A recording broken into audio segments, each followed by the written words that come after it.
I went to the grocery store, and at that point in time, the week before, I had dislocated my knee, which unfortunately happens frequently. And so I had a brace on it, and so I pulled into a handicapped spot, put my little tag in. Now, I have an issue with the handicapped spot situation in Kentucky, okay? So there's never a cart. There's no cart returned by the handicapped spot.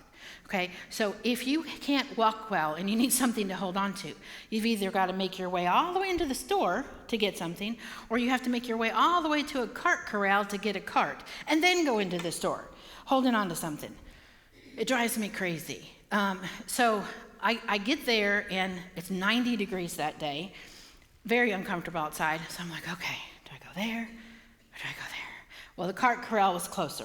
So I'm like, at least I'll get something to hold on to. So I get out, I go to the cart corral, I get my cart, get my shopping done. And by the time I came back out to the store, or out from the store, it was just sweltering outside. And I was so sore. My leg was really sore. And it was bad enough, when I got out of the car to get the cart, I didn't just look like, oh, I'm handicapped and I've got, which I don't care how I look. However, I do care how I look when this side of my body is sore from favoring it, and my leg feels like it's dragging. I got my purse under this arm, and I look like the Hunchback of Notre Dame getting the cart. So I'm like, oh, I'm not going through all of that again. So I thought, all right, I'm going to just put my cart right here by the handicap sign, because, first of all, somebody else might appreciate that it's right there when they come in and I leave.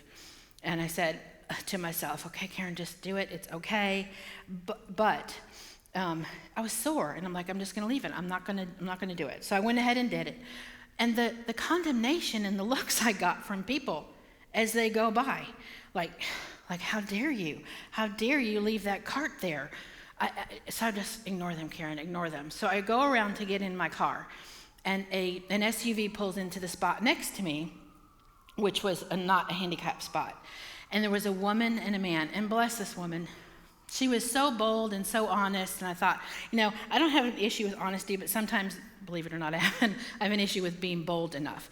So I'm like, she was just the blessing I needed that day.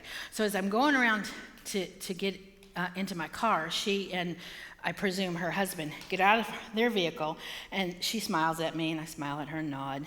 And as I'm getting in my vehicle, her husband yells, "Hey, lady, you need to put that cart back where it goes." Before I could even look at him crossways, she yells, "Hey, when you learn how to put the toilet seat down, you can come back and tell her where to put the cart." I was like, that was a God moment.